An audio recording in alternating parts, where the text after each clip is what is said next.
Hello, my friends. 327 Starman here. It is October 25th, 2015, and this is my review of WWE Hell in a Cell 2015. Now, I just got out of the Staples Center here in Los Angeles. I'm still here. I'm in the parking lot, so I'm just doing a review right here on the spot since I got out of there. I'm just here to let all the cars leave so I can have enough time to get out of here. But in the meantime, I might as well do my review. And man, it was amazing. I love this pay-per-view. Freaking Hell in a Cell, man. It's amazing. I can't say that word enough, huh? But yeah, it was. I just loved it, and it was great. So without further ado, I'll review the matches that we witnessed. Give you my thoughts on it, and this will be in no particular order, because I can't, the life of me, remember it in order. But I did buy the shirt for Hell in a Cell, so that way it can help me, what matches were. I mean, there might be some order, but oh well, All right. Anyway, I believe the first match was the John Cena Open Challenge match for the United States Championship. So for the beginning of the pay-per-view was John Cena, and we're waiting to see who his opponent was. So we're waiting, and then suddenly we hear the Jack Swagger's music. So we're like, oh, Jack Swagger's gonna challenge John Cena. But then it wasn't Jack Swagger, it was Zeb coming back. So he was, but in a wheelchair and everything. So yeah, he made his little speech and everything, and then he's going to introduced his John Cena's opponent to take the United States title. It was none other than Alberto Del Rio, and I lost it when I heard Alberto Del Rio was going to face John Cena. Everybody in the arena lost it, and man, I was going crazy. And you'll hear the reaction I did for when they announced Alberto Del Rio. I record the whole thing, actually, from Zeb coming out doing his speech, and then Del Rio hit his music. Anyway, the match was pretty good against John Cena and Alberto Del Rio. Great, good pacing and everything, but at the end, Alberto Del Rio did the backstabber and then did the kick, and then it was a pinfall 1, 2, 3, and we got a new United States champion, Alberto Del Rio, with now managed by Zebekiah. Yeah. So I think it was Zeb. I don't know. I can't remember the name now. I'm too tired right now. I'm just exhausted and excited to see this pay-per-view. Anyway, I believe the next match was the first Hell in a Cell match. It was Bray Wyatt versus Roman Reigns, and for this match, it was actually in the beginning it was kind of a bit slow paced, but then it catched up a little bit. It was all right, and then starting to pick up a little bit at the end, more intense. And at the end, we got our winner, Roman Reigns. So he won against Bray Wyatt. So I guess that's the end of that story for those two. So yeah, and then the next, like I said, there's no particular order. So I believe the next match. Well, the next match was, I believe it was the Divas Championship rematch. It was Nikki Bella versus Divas Champion Charlotte. And for this match, good pacing, nice excitement match, but it was kind of a little bit slow. But again, at the end, it catched up more, and nice pacing. But at the end, we got our winner. It was Charlotte retaining the Divas Championship. So it was good for her. She retained, and that is that. Sorry for my tiredness. This is what you get for screaming a lot and, you know, excitement, you know, going to a live pay-per-view. I mean, if you ever experience a live pay-per-view, you know what I'm talking about. So, all right, and our I believe the next match we had was the WWE Tag Team Championship match. It was the New Day. It was Kofi and Big E versus the Dudley Boys, and it was exciting seeing the Dudley Boys again live in person. I seen them a long time ago, you know, live and in person, but it's been, you know, been a long time to see them in person. It was great seeing them. And this match was actually, it was pretty good. I really enjoyed this match. Great pacing, great teamwork too. But well, except for one part where I think Devon tried to do a move and he kind of messed up. And we're like, what the hell was that? You know. So after that, it was going more good pacing and everything.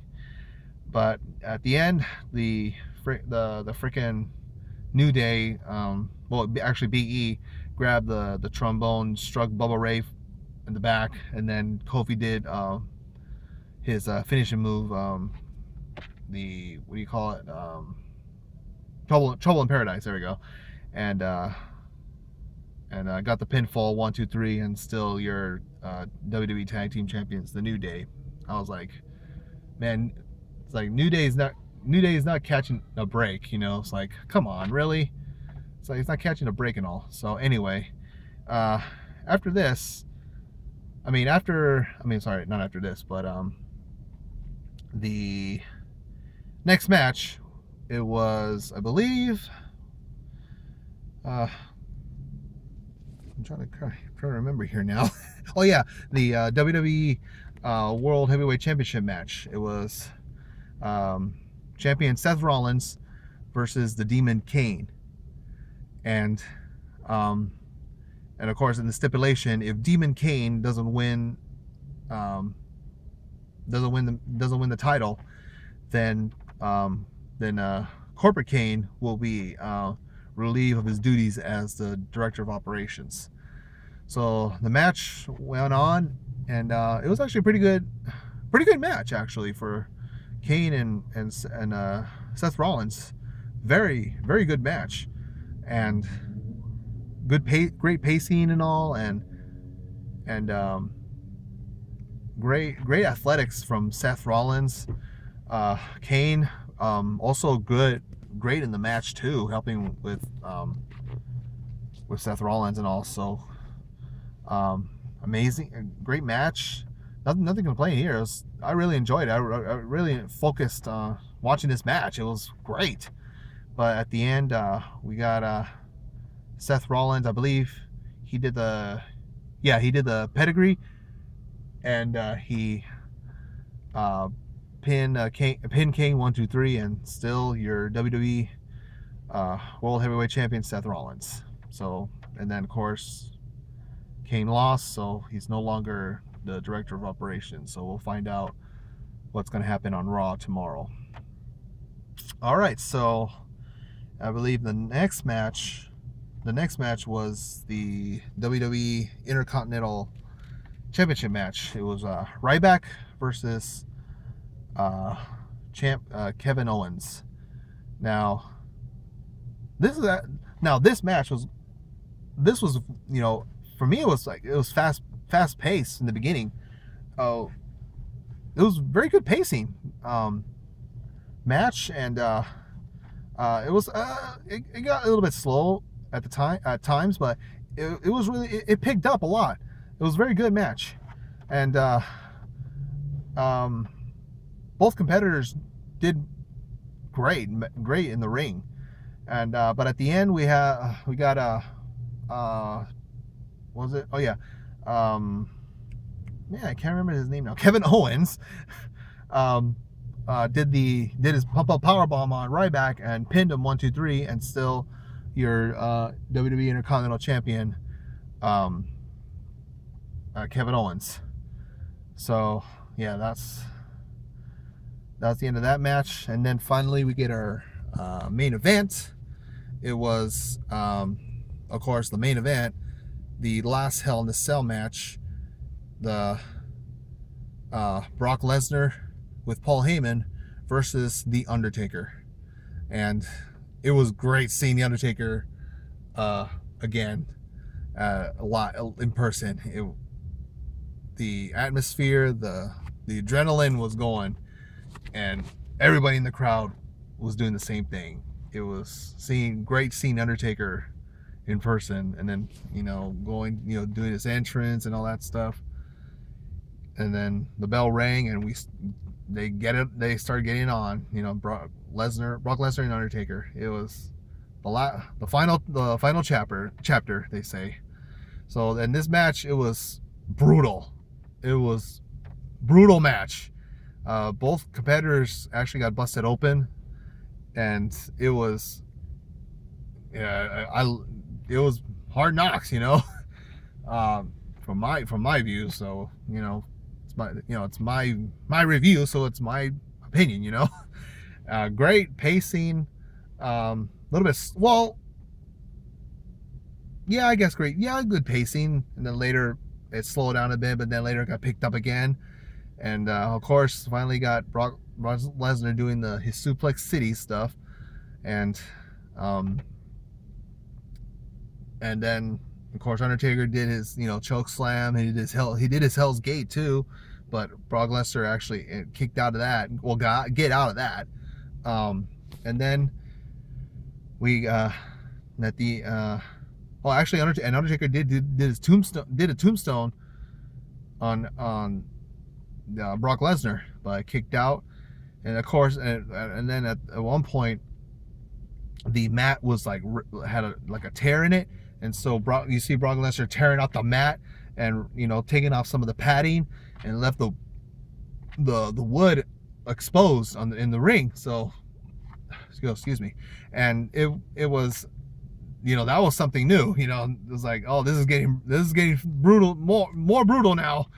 And Undertaker actually did tombstone on the wood for on Brock Lesnar, but he kicked out anyway, and I believe, and they were still going at it, but at the end, Brock Lesnar at the end, Brock Lesnar actually did a low blow to the Undertaker, and he set him up for an F5 on the wood and the ring, and he pinned him 1, 2, 3, and the winner was Brock Lesnar.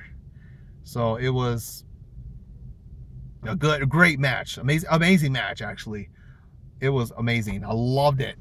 It was so intense, and you see, and then of course you see Brock Lesnar leaving the ring, and leaving the ring with Paul Heyman, and then it was focused in the ring. Undertaker was still laying on his back.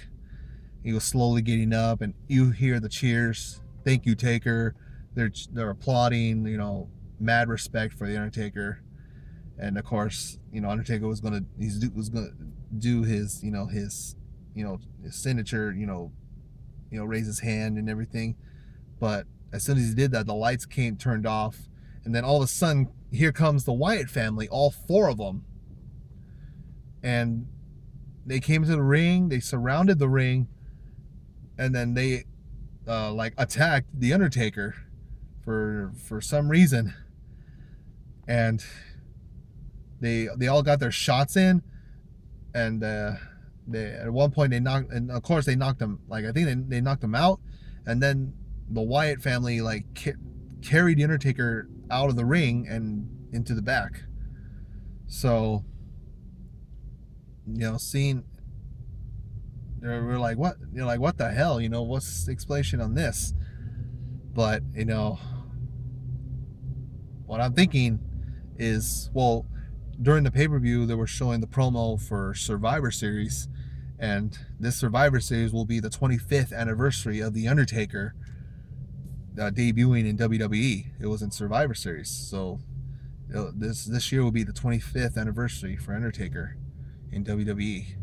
So I'm guessing maybe this whole Wyatt family thing with the Undertaker, maybe this is going to be a Survivor Series match. Maybe maybe the Wyatt family versus the Undertaker and three other wrestlers with him. So I don't know. We'll have to wait and see for that. But I'm kind of I'll predict I'm going to predict that that's going to happen. All four Wyatt family members in a traditional Survivor Series elimination match against Undertaker and three other wrestlers. I'm predicting that. All right, so that's it for this review. Great.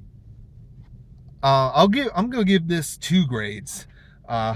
From a point of view, from the from if you're watching at home, I give this grade a B. A solid B. Yeah, I give it a B. But the experience at the Staples Center here, I give it an A+. Okay, it's just in person.